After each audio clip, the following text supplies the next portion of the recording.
یا پھر جو انتظامی آفیسرز ہیں ان کو RO لگایا گیا ہو. ایک تو ان کا ایکسپیرینس نہیں ہوتا, پھر وہ پولیٹیکل لوگوں کے ساتھ کام کر رہے ہوتے ہیں, ان کی کسی نہ کسی کی الائنمنٹ ہو جاتی ہے. خیر, یہ ایک پہلا جو ڈیزاسٹر قسم کا ڈیسیجن تھا سکندر سلطان راجہ اور الیکشن کمیشن, جو کہ ایک جج ہیں, جج جسٹس اکرام اللہ صاحب, خیبر پختونخوا سے ان کا تعلق ہے, وہ بھی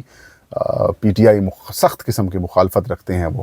ان کے علاوہ باقی سارے جو تھے یا تو بیوروکریٹ تھے یا پھر ٹیکنوکریٹ تھے. تو ان کی وجہ سے اب یہ ہوا کہ یہ انتخابات جو ہیں وہ انتہائی متنازع ہو گئے. فارم 45 47 بھی ہوا. ایک سیاسی جماعت کو جو ہے وہ ان کی انٹرا پارٹی انتخابات ایکسیپٹ کیے جا سکتے تھے, جرمانہ لگایا جا سکتا تھا. مطلب یہ کہ اگر آپ کہہ رہے ہیں فائن کر سکتے ہیں, لیکن اس کو انتخابی پروسیس سے باہر نہیں نکال سکتے. ان کا انتخابی نشان چھین لیا گیا, ان سے مخصوص نشستیں چھین لی گئیں, ڈسفرنچائز کر دیا گیا حلقوں کو, لوگوں کو, عوام کو. اور جن 1 کروڑ سے زیادہ یا 2 کروڑ سے زیادہ لوگوں نے ووٹ پاکستان تحریک انصاف کو دیے, ان کو ڈسفرنچائز کر دیا. تو یہ الیکشن کمیشن آف پاکستان جو یہ ہے, اس کے اوپر ساری زندگی یہ جو آپ اسے کہہ سکتے ہیں جو الزام ہے یہ موجود رہے گا. اور اس کے بعد جو جس طریقے سے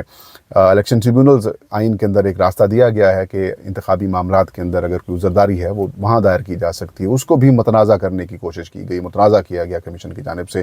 تو وہ خدا کر کے ایک دن کاؤنٹ کیا پاکستانی عوام نے, جو پاکستان کی جمہوریت کے ساتھ جو تھوڑا سا دلچسپی رکھتے ہیں, جو پاکستان کے سیاسی معاملات کے اندر جو لوگ دلچسپی رکھتے ہیں, انہوں نے ایک دن کر کے کاؤنٹ کیا کہ آج نہیں تو کل, کل نہیں تو پرسوں, پرسوں نہیں تو پھر مطلب یہ بندے جو ہیں وہ شفٹ ہو جائیں گے, یہ چلے جائیں گے. لیکن جو ہمارے موجودہ حکمران ہیں انہوں نے کہا کہ نہیں, ایسا نہیں ہو سکتا. انہوں نے ہمارے لیے بہت سارا کام کیا, انہوں نے ہمارے لیے اتنا زیادہ سروسز فراہم کی ہیں الیکشن کمیشن نے, تو ہم ان کو کیسے جانے دیں گے. جو 26ویں آئینی ترمیم کر کے ان کے جانے کا راستہ پہلے روکنے کی کوشش کی گئی کہ قرارداد کے ذریعے ان کو مزید ایکسٹینشن کی جا سکتی ہے, لیکن بعد میں یہ کہا گیا کہ جب تک نئے ممبران تعینات نہیں ہوتے تب تک یہ لوگ جو ہیں وہ کام کرتے رہیں گے. تو اس وجہ سے یہ ابھی تک اپنے عہدوں کے اوپر بیٹھے ہوئے ہیں. Sikandar Sultan Raja as a chief election commissioner, Nisar Durrani as a member Sindh, اور Shah Muhammad Jatoi as a member Balochistan.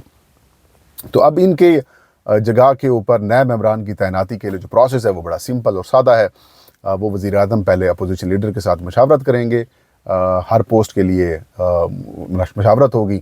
اگر اتفاق رائے ہو جاتا ہے تو پھر وہ ایک پوسٹ والے جو نام ہیں وہ پارلیمانی کمیٹی کو بھجوا دیے جائیں گے, اور اگر اتفاق رائے نہیں ہوتا تو پھر ہر پوسٹ کے لیے 3 نام جو ہیں وہ وزیر اعظم, اور 3 نام جو وہ اپوزیشن لیڈر جو ہیں وہ پارلیمانی کمیٹی کو بھجوا دیں گے. پارلیمانی کمیٹی اسپیکر طے کرتے ہیں, اس کے اندر 8 ممبر قومی اسمبلی سے ہوتے ہیں, 4 ممبر جو ہیں وہ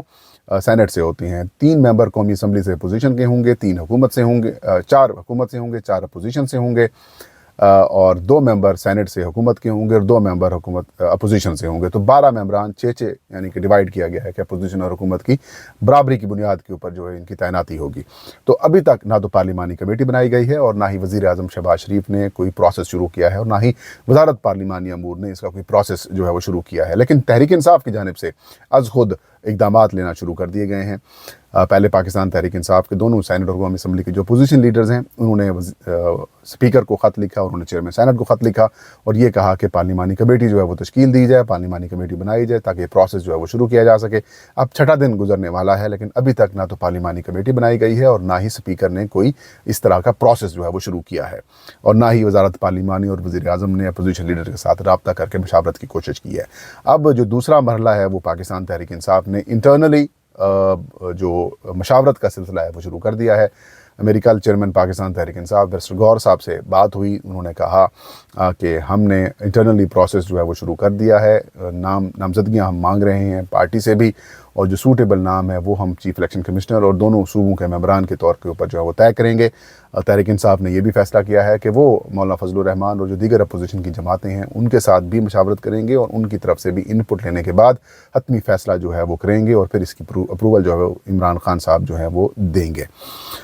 اس کے ساتھ ساتھ مولانا فضل الرحمان سے مشاورت اس لیے بھی بہت ضروری ہے کیونکہ جو پارلیمانی کمیٹی بنائی جائے گی اس میں 5 لوگ پاکستان تحریک انصاف کی طرف سے آئیں گے, اور ایک جو نام ہوگا وہ ایک جو شخص ہوگا جو ممبر ہوگا وہ جمعیت علماء اسلام کا ہوگا. تو اس لیے اگر حکومت نے مولانا فضل الرحمان کے ساتھ رابطہ کر لیا تو پھر حکومت اپنے 7-5 کے ساتھ فیصلہ کر کے اپنے ممبرز اور چیف الیکشن کمشنر تعینات کر سکتی ہے. ایسی صورتحال کے اندر اگر مولانا فضل الرحمان کو لوپ میں رکھا جائے گا, JUI کو لوپ میں رکھا جائے گا, تو پھر ڈیسیژن نہیں ہو سکے گا, یا پھر ایک کوشش کی جائے گی کہ حکومت کے کسی ایک ممبر کے ساتھ ملا کر ان کے ساتھ معاملات کیے جائے.